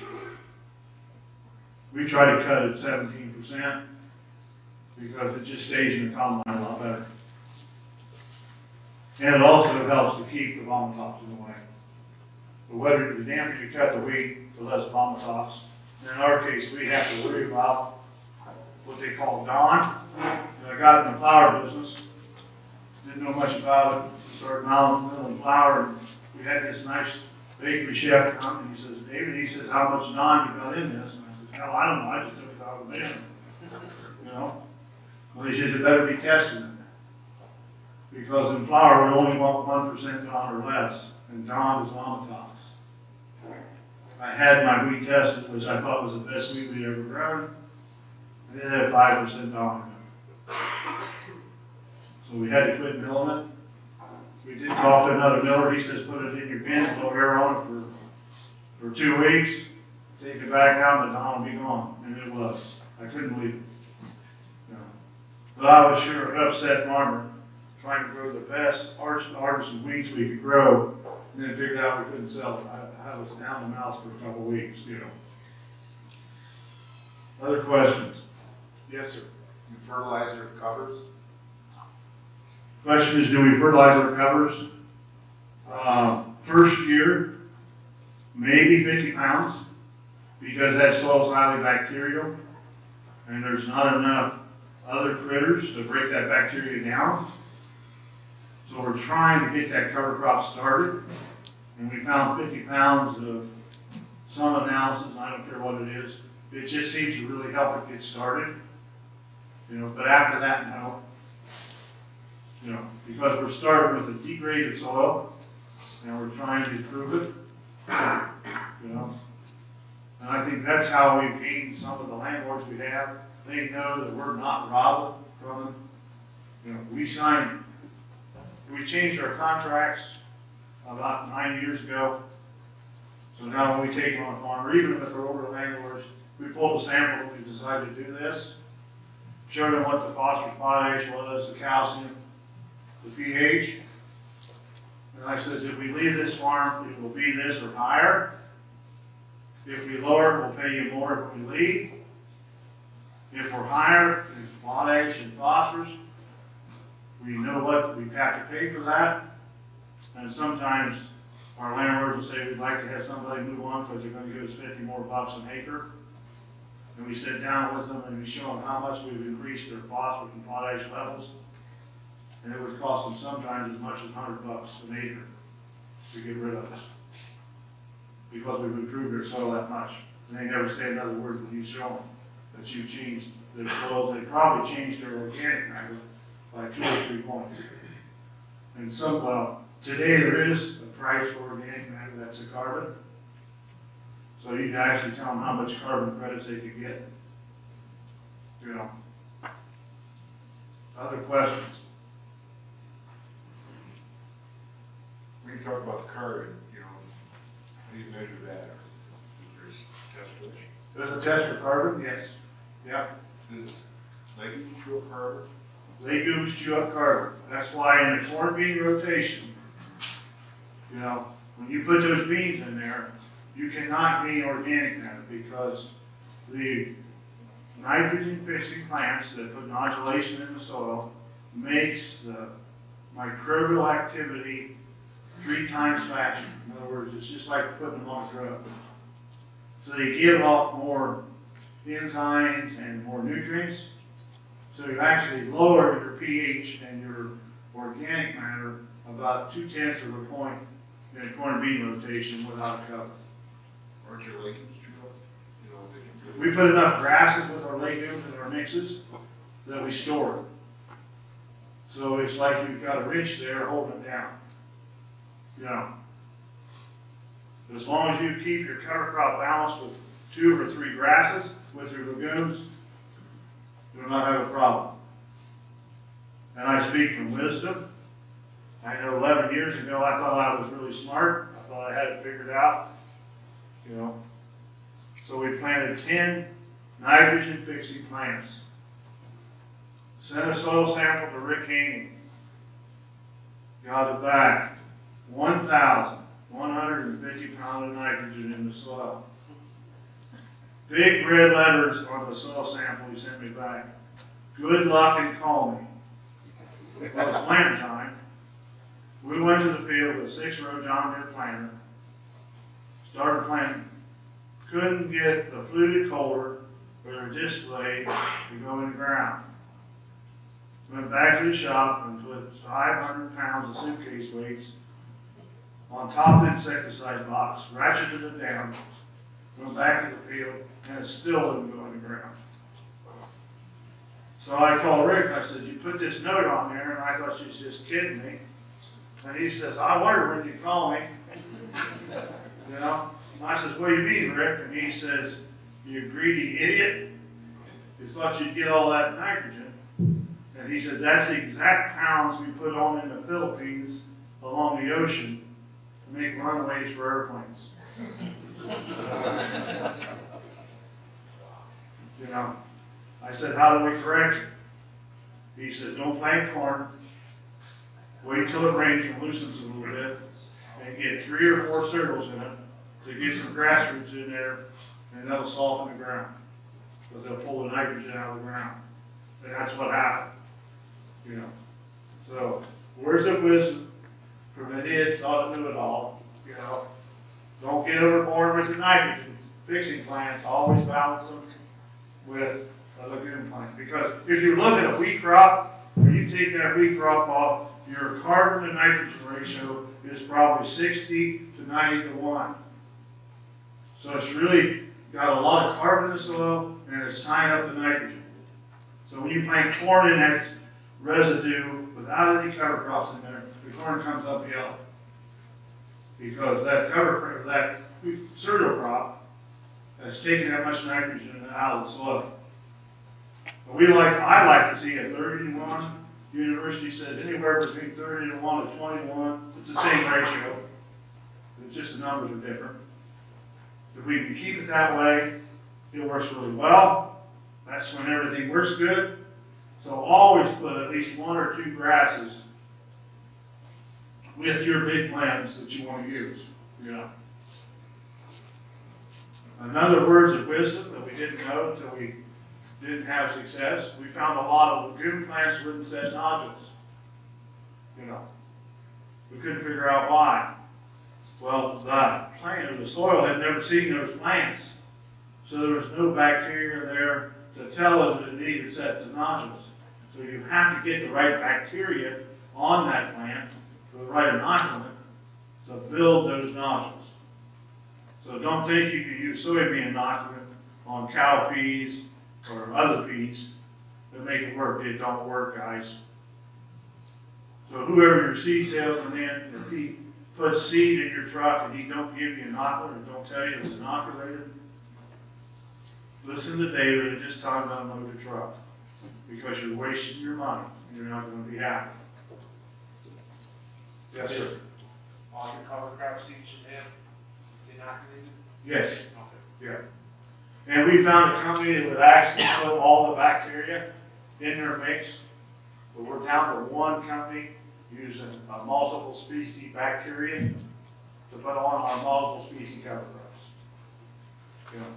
Yes, sir. Your multi-ligand cover you put on, that was just following wheat, and then you still had problems the next spring. Is that correct, or is that? If you have all the legumes in that mix, yes, you will have problems. Okay. But if you have grasses in that mix or very small grains, you know, when we're talking about grasses, that's small grains. You know, those grasses, you know, the grasses you put in as small grains would be cool season. Grasses you put in as a warm season would be sand, sorghum, those kind of big things, you know. Yeah. Yes, sir. Topping corn silage. So many people, I do some custom work and they always want me to wait till the ground dries out and it turns to concrete. So basically now I've been following the chopper around, planting the cover immediately as they're in the field. They're driving on it and everything like that. Do you have any knowledge of why that ground turns so hard? And when I put the cover crop in, it sprouts, it does not turn as hard. Is it a CD-on ratio or what's happening? Well, again, you've got a high nitrogen required crop from the corn, unless it, you know, I assume it's corn silage you're talking about. So we got a high carbon plant, you know. The soil becomes bare. If it was damp underneath there before you chopped it, you know, if you get them the same day with a drill, it's no problem to plant. Or the next day, 4 days later, it's just like when you mow hay. 4 days later, it's a hard nut hay field. You couldn't let a spike in the ground, you know, and that's because we've lost the shade. And if you put a cover crop in, you're putting usually a mix of fine rooted plants with larger rooted plants. And that keeps and builds that nitrogen back so quickly, and those roots keep that soil loose. You know. So I think that's why you see that, you know. Yes, sir. On sandy soil, would you change your cover crop, or what would you recommend to fill sandy soil? Would I change my cover crop on sandy soils? Yes, I would. I'd probably only use 2 legumes and probably as many as 6 or 7 grasses. And I definitely use 2 broadleafs like a radish and a turnip, or a radish and grape, or radish and Ethiopian cabbage, because we're trying to get that root to hold the nutrients that you're building. And if we get those fibrous roots there, that'll turn that sand so it actually holds more moisture. because the sand's gonna move the moisture up and down through the profile without anything there to protect it, and those fine roots would be what you really want to see. And I would probably add buckwheat to that mix because it is the finest surface root feeder we have. It goes about 4 inches deep. If you have clay soils that tend to crust after a half-inch rainfall event, you get buckwheat in that mix or buckwheat on that field, it will not crust on the surface. That's because of the amount of fine roots that the buckwheat has, you know. Yes, sir. Dave, any new cover crop species you're excited about? Well, I'm really, there's a company in Washington that brought icicle peas on the market last year. I'm excited about them. They seem to tolerate soils down to about 28 degrees, continue to grow. They're more an upright pea rather than a vine. They have no tentacles, so they don't catch on to things. They're more a straight line bean, if you want to call it that. They have bigger leaves, so we're collecting more energy from the sun. So on the legume side, I see that coming on really well, you know. On the grass side, there's going to be released this fall a brand new triticale that has 30% more leaf surface, and they're about a 1/4 inch wider. Has more protein. We've tested the last 4 years for them in our plots. It's run about 18% protein, just as it heads. And it's been produced in a 5 by 10 plot in the last 3 years, what would equal to an acre of about 16 or 17 ton of green biomass to wrap or low in the solid or something. For dairymen or beef cattlemen, I think that's the way to go rather than rye. It's going to be more expensive, and that's all we're going to hear. It's too damn expensive. But you know, when you're harvesting something that's 18% versus 9%, it really helps on the feed bill. And I think the DTNs, the energy in that plant is going to be really tremendous. You know, in another 2 years, there'll be 2 other varieties will be on the market. And then you can now find hybrid rye. It's twice the cost of regular rye. But our hybrid rye last year made 100 bushel. Our normal rye, like Hazlitt that we grow as a variety, made 36. You know. And it seems like the hybrid rye, the Kentuckians really wanted to make bourbon. And they're really wanting to spend a lot of money. Any other questions? Did you do anything to change your calcium, magnesium percentages? Or you just... Do we do anything to change calcium, magnesium? The biggest calcium thing we have found is the cowpea. It'll pull up probably 400 to 500 pounds of calcium. And along with that, we found the flax will pull up somewhere some magnesium to equal to match that. So our ratio stays the same. So we don't have it out of balance. And this is how you learn by doing soil sampling and figuring out where you started from and where you're going. You know, it may be a whole totally different year, you don't know. You know.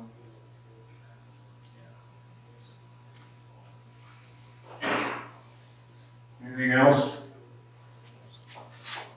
Oh, yes. Back there. You never speak about alfalfa, clovers, and timothy. Are those no-nos or what? Well, I think I like to put all 3 of them together. I'm not a fan of straight alfalfa.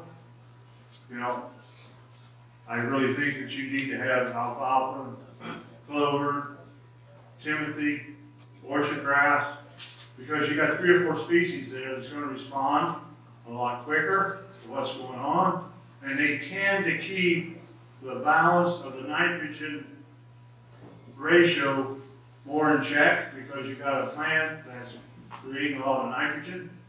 Because as you know, if you go from a wore out off top of the field or grow corn, their yields are normally better, just because there's so much nitrogen in the soil. We don't talk about it as cover crops. That's what guys are using to actually have in their rotation. And I like to think outside the norm to give you a different diversity. There's nothing wrong with this 3 or 4, but if you plant them every year or have them there all the time, there's no diversity in the soil. You know. Yes, sir. You don't talk about airplane seeding either. Well, success in Ohio is not great. From Dave Brandt University again, a good theory if you want to remember. If it's dry, don't fly. You know? Because why do you want to spend $15 an acre for an airplane and not get any results? If it's too wet and you can't get out in the field, fly it on. There's been years we've used the airplane to plant soybeans. You know? We knew it wasn't going to dry out for 3 or 4 weeks. You got saturated soils that are soft. You put soybeans in an airplane, they're actually 1/2 inch deep in the soil. It won't happen with cover crops unless it's peas, and they have to have seed to soil contact. The smaller stuff, you know, like the radishes, annual ryegrass, timothies and clovers, they're small enough they'll fall in the cracks and they'll come up. Or if you start putting big things in like cowpeas or mung beans or that kind of stuff, they just have to have seed to soil contact. And they don't get it and they don't come. You know. Anything else? Yes, sir. Can you just go through your cover crop rotation again and when you're planting the cover crop and when you're terminating and planting it? Question was, I go through my rotation and cover crops again. All right, we'll take corn off in the fall. We hope we get done by Thanksgiving. We'll start drilling as soon as we start shelling corn. You know, usually the beans are done, so we'll plant cover crop that's a week before. You know, so the drill will follow the combine. You know, we'll start shelling corn. The last 2 years, I parked the drill just because we don't have enough manpower, and it's really hard on the drill. 200 bushel fodder, they're trying to force it through that 7-inch hole, you know. So then in every morning we'll just fill the fertilizer spreader up. It's probably too dewy to shell the corn, you know, it kind of sticks on the head or whatever. Until the head dries off, we'll spray dry. In the afternoon, we usually get a high school kid that loves to drive a tractor. You know, you hope the hell you don't tear things up, but you turn him loose. You know, and as long as he's sitting out there going back and forth, he's got to do something. You know, roll the rye in, works as good as the drill. We don't have all the wear and tear on our drill. We get a little more acres on our roller, which makes it a little bit cheaper. You know, after the rye, after the corn, it would go to soybeans. I would like to be able to plant wheat in a cover crop, but our beans don't come off till mid-September to the 15th of October. So we got to get the wheat in the ground immediately. So there's no cover crop between soybeans and our small grains or wheat. Have you experienced with, I mean, you put in that rye before you harvest the bean, or, I mean, they say that leaf falls on that rye seed, it's gonna help quite a bit, is that something? I'd like to do that. And since we're using the drill, and we can go out with our high boy seeder and run over, I just think, you know, we're probably in the 5 bushel yield loss. You know, now if you spray those beans, the loss is about 1/2 bushel because we can follow our tracks. But if you've never sprayed those beans and they're getting close to maybe the bottom pod's kind of yellow, the rest of them's green, And when you mash them down, they don't come back. So I noticed that some people have been saying that you see the, really get all the way to go out there. Yeah, that's an ideal time to fly stuff on. Yeah. You know, if you're having wet weather. The thing I have to caution you about is, and it's caught me 2 years, when we fly stuff on, it's that yellow leaf. You know, that may be the 1st of September. It's just starting to dry down. And then we get an El Nino or whatever they want to call it. And we get rain for 30 days in a row. And your delayed harvest. I will guarantee you that you'll have 8 to 9 inch rye. And it wads on the sickle bar. So every 30 feet, you got this chuck going in your combine, and the black slip rolls out, and sometimes the rooter stops. You know, and once you do that once or twice, you know, I figure it ain't worth it. So I'll just use a drill afterwards. That's where we use a drill because the soil's more fluffy. You know, it takes longer to cut beans than it does to shell corn just because you have the volume usually. You know, and that's how it works for us the best. You know. Yeah, it's always a timing issue there, so if you can get it down earlier, it's always Right. better, but, not always. And you know, when we plant our 10-way cover crop after the wheat, we'll look at the field. I mean, we will change that 10-way cover with the knowledge we have now of what each plant will do. So we may just mix up enough for a 30-acre field. And then we may mix up enough for a 5-acre field. Now, I'm sure it gets blended because we ain't sucking out the damn drill, you know. But, you know, we try to build our cover crop blends to help our fields. We're not using one cover crop everywhere at the same time. If the fields are all even, it's not a problem. And we found if we go past 40 acres, stuff segregates. You know, it just segregates. So we try to not put enough in the drill that the guy has to get off, or I have to get off, and I don't get off very often. You know, but we know 35 acres we got to rebuild because it's going to separate.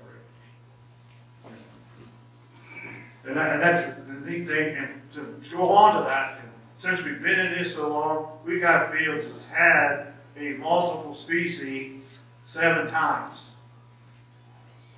In other words, you take 3 times 7 is 21 years. But we found out the 3rd year that we put the same blend in the field and planted corn, we started losing yield. You know, so we started looking, seeing why. Well, what we didn't have enough diversity in the root system because it had gotten used to those plants. So what we did, we always dropped one out. Maybe instead of planting 10, we'll plant 8 that year. And then we get the yield bump. You know, it's like a dairy cow that she's feeding this ration to, and the guy's got a new one.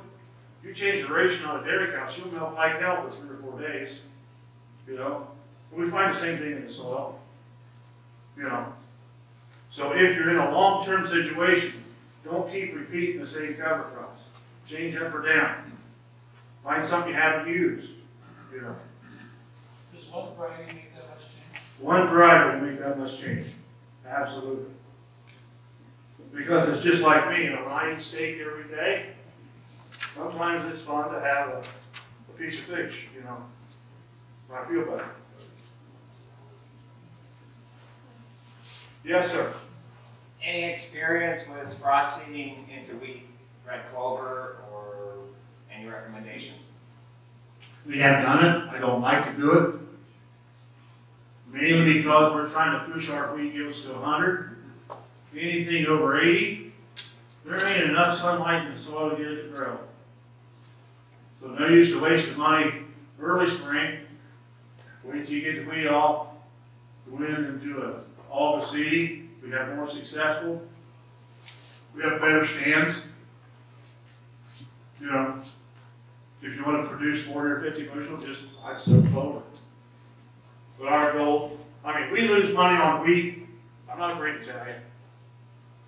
Every year we plant wheat, we lose money.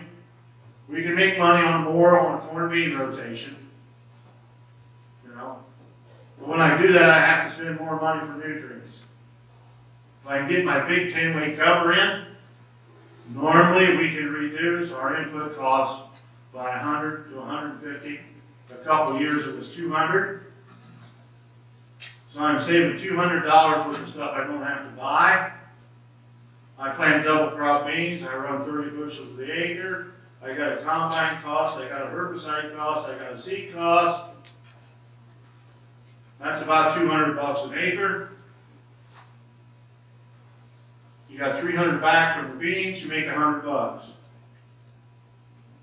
If I don't have to buy $150 worth of nutrients, I'm building soil, I stop the erosion for $50 a head. But I have learned to be greedy.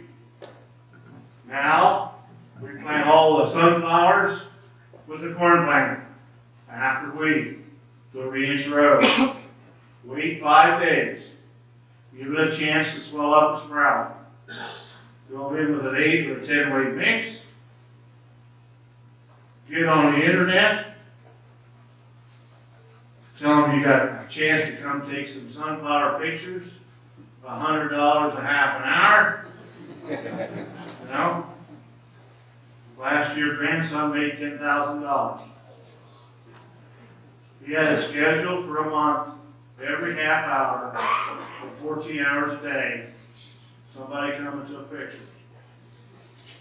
I am not kidding you. I am not kidding you. We do that, and then we harvest the sunflowers after they dry out. We get about 600 or 700 pounds of flour. They're not good enough to make seeds, so we can't put them in the seed business. Toledo bird feed industry will pay us 70 cents a pound, 700 pounds per acre, and I still have a cover crop underneath it. Yes, sir. You said then you kill roll the 10-way mix in the spring? In the spring, But yes, sir. you said you don't necessarily can do it every year, correct? Right. Okay. I can do that 3 out of 5. You know, back in the 80s, I could do it every year. I can do it every year in the 80s. I won't call it climate change, I just think things are happening. You know, we no longer have 24-hour rainfall events. We now have a half hour to an hour rainfall event and get 3 or 4 inches. And then we'll go 3 or 4 weeks without another one. And then we'll get another one. We no longer, I remember when I was younger, baling hay, you know, you could start raining and it would just be a dampness you had all day long. You know, it's so damp. You know. Yes, sir. With the picture taken with the sunflowers, do you have a special type of insurance for all the drunk people that might come? I'm just. Yeah, we went from $1 million to $5 million. Liability, it cost us $200 for a year. You know, I'm really good with our, you know, we have events every year. We have a $10 million policy the day we have the event. The checks at the insurance office, if we don't have a problem, he tears it up. If you got a good agent, they'll do that for you. You know. Of course, you always feed them a pork chop with 2 extras to do the day. You know. Another thing you can do with cover crops, you can put grain sorghum in. With grain sorghum, if you do the right covers, now you don't put sun hemp that's 5 foot tall, or winter peas that crawls up the thing. That's from experience. That's from experience. You put smaller plants in. Maybe you only have a 6 or 8 way there.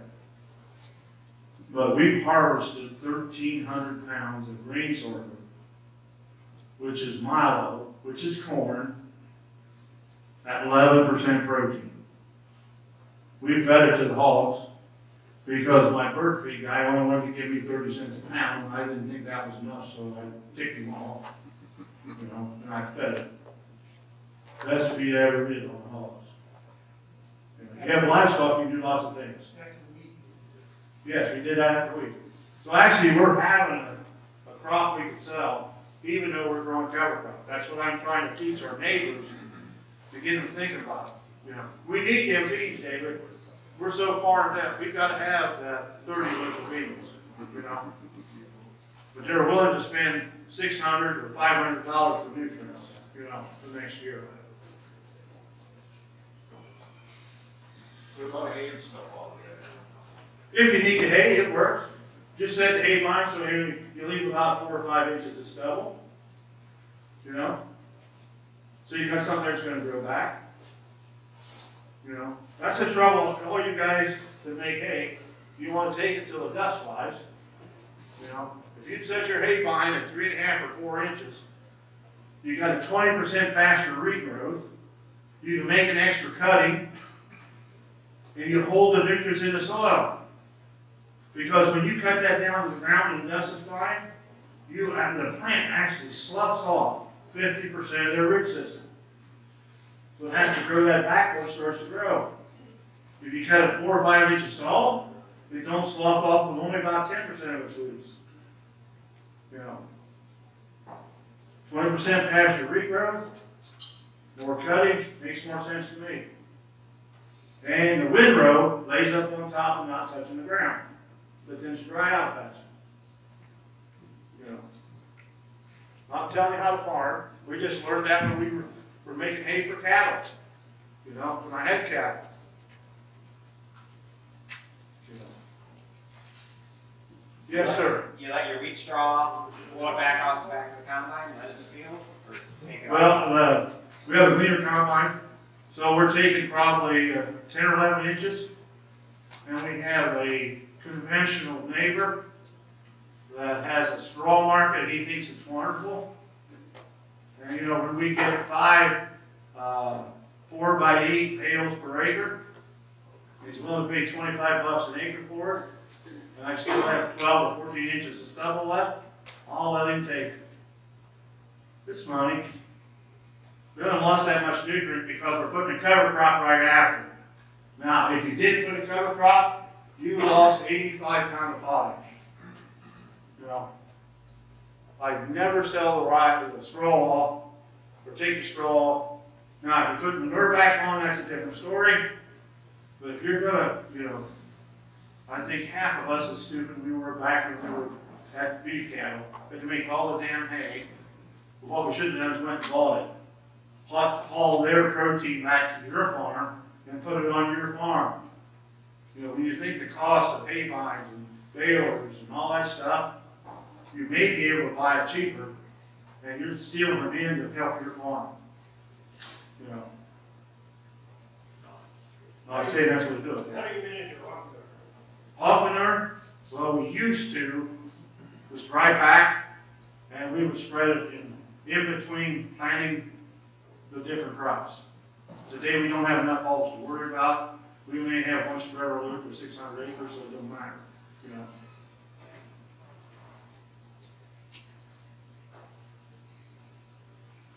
Other questions? Well, I'll be getting close to lunchtime the way I feel, but it may not be. How much time we got left? Half hour? Okay. I want to bore you with a few slides that I think is important, because a lot of you haven't been doing this for 55 years. So I just want to let you know what it looks like when we start. I got 7 or 8 slides I think is fun to talk about, and then we can go on from there. So this is the farm we bought from my grandfather in '70. So that's what it looks like. It was pretty nice. You know, as we mature and go on, this is what it is today. And my grandson's always got a saying, every morning I wake up in the fog. You know, so we had to have a little foggy picture. The white building in the forefront is our cleans the shed, built 5 years ago. The green bins are there. There's a brand new 52,000 one sitting inside them now. The other small buildings are all the hall buildings. Our hoop buildings, there are to store equipment. They're nice. The biggest problem is the piece of equipment, what's always in the back. So you gotta move everything out. But at least it's got some cover and we can make it look a little better. The green roof building was my farm shop. I worked 27 years putting money away to build one. I was able to occupy it 1 year. So my daughter-in-law and son came back and started selling cover crop seed. So now Grandpa's still out on the gravel trying to work on things. In the winter time, we usually get to use a little of it because the inventory's down, you know?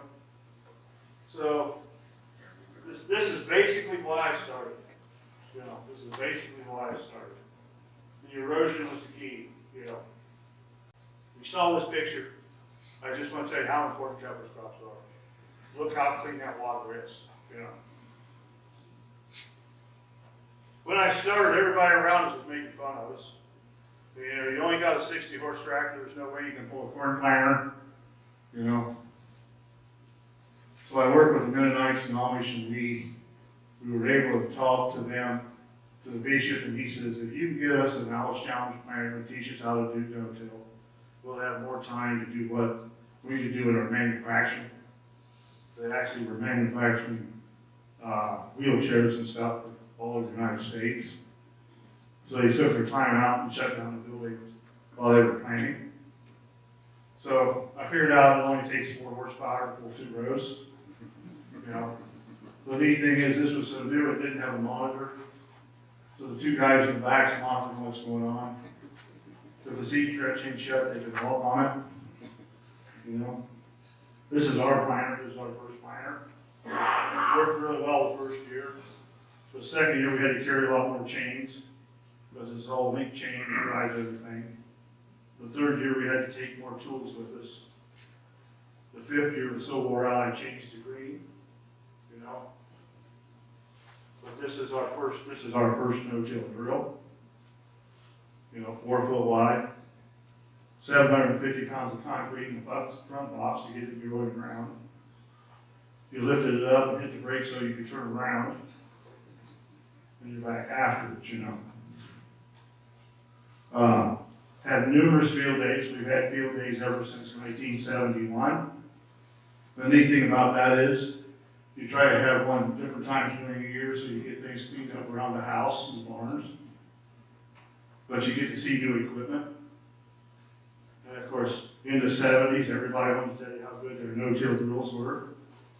And all they were converted conventional drills with food decoders and weight brackets with 55-gallon tons of water.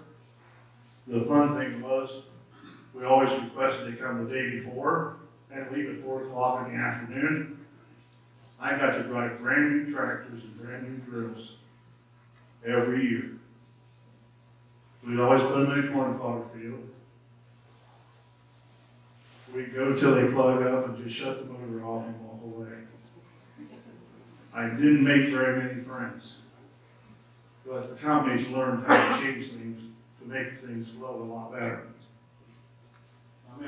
I'm at Sam Moore. This drill has a 2-degree slope with a seed tube, just sort of a seed shoe, just like the John Deere. Those cast iron press wheels weighed 110 pounds apiece.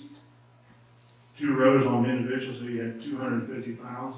It would plant alfalfa, small grains, the perfect that I'd ever seen.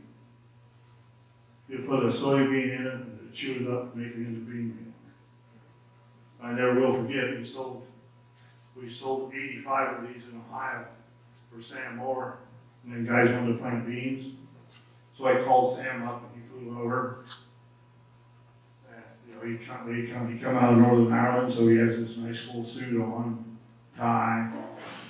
It was lunchtime, so we fed him before we started. He said he didn't like pork chops, but he ate 6 that day. You know. And then we go to the field. He opens the lid and he says, "What are these things?" And I said, "Those are soybeans." And he looked up and he says, "You bloody idiots, you want this thing to do everything." I said, "You got her." He did change so we can monitor soybeans. You know, today it's made by GT Manufacturing and it sets on their shelves and they don't sell them anymore. You know.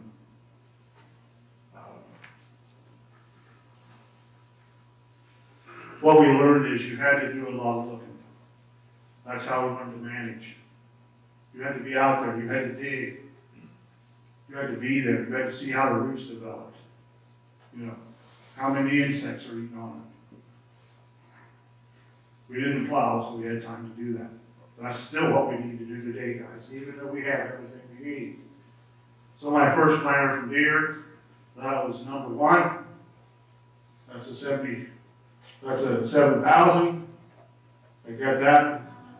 That's a 7,200. A little modern, got air conditioning now, you know.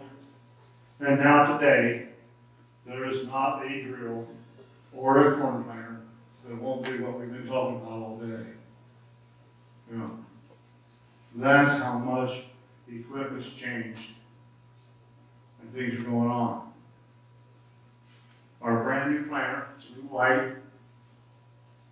It's a 9400 BT. That means it's variable rate. We have 4 smartphones on it. I've not run it, but I've seen it print out. Grandson won't let me touch it.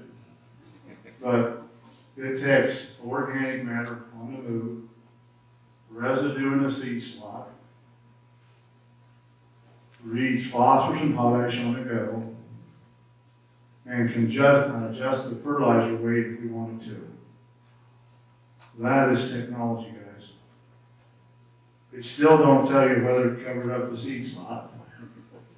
You know, I've set numerous planters for guys in the field. It was interesting back in 2000, two young men were working. They wanted to do no-till. They called me and said, you know how to do this? It was a 16-row John Deere planter. They were farming about 7,000 acres. I went and set it up on a gravel hill. We got to plant corn really well. They moved. He called me up that night. He said, David, he said, there's corn on top of the ground. Well, I said, there shouldn't be. He said, well, we moved to another field. And he said, there's a lot more cover here. There's a lot of rocks. And I says, did you happen to go to the bathroom? Well, yeah. And I says, if you do, walk behind the planter and look down. You know, they just thought everything was set and they could go. Every field you go into is different, so you need to look. That's the management we're talking about. Conventional don't matter. I don't understand why we have to have a conventional corn planter with road planters, hydraulic down pressure spring on the unit, hydraulic pressure on the closing wheels, spike closing wheels. It's all been worked. It's fluffy. How the hell can they have that much compaction? You know. So that's basically where we're at. Now we're not going to start over. We got a bunch of slides that's duplicate. You know, I just wanted to show you where we came from, and it's how much fun I see today here when people want to share. If you come to our place, I'd be happy to take you to our Greasy Spoon, because there's a big counter in there that says, how long will Dave Brandt be farming? It's been there 22 years, and they're still chopping off the days.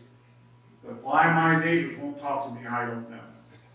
You know, I wish they would. I wish we had it along the correlation you people have here to share each other and help each other. If you can't find the questions you need answered, whoever's in charge can call people all over the United States today that's doing it to help you, which is probably the greatest thing I've ever seen. We're probably 10 or 15 minutes away from lunch, but if you don't have any more questions, we're going to have a break if you have any questions. I've been doing this for 5 days. I kind of like to leave after lunch. You know, I have to leave after I eat, not before. So I would be more than happy to answer any more questions you have, or maybe they've got a little thing they want to add here later on. So again, thank you all for listening. Remember, you can Google Dave Brandt if you have a problem, and I will talk to you and try to help. I probably won't drive up here, but we can do it lots of different ways to get the point across. So thank you very much again.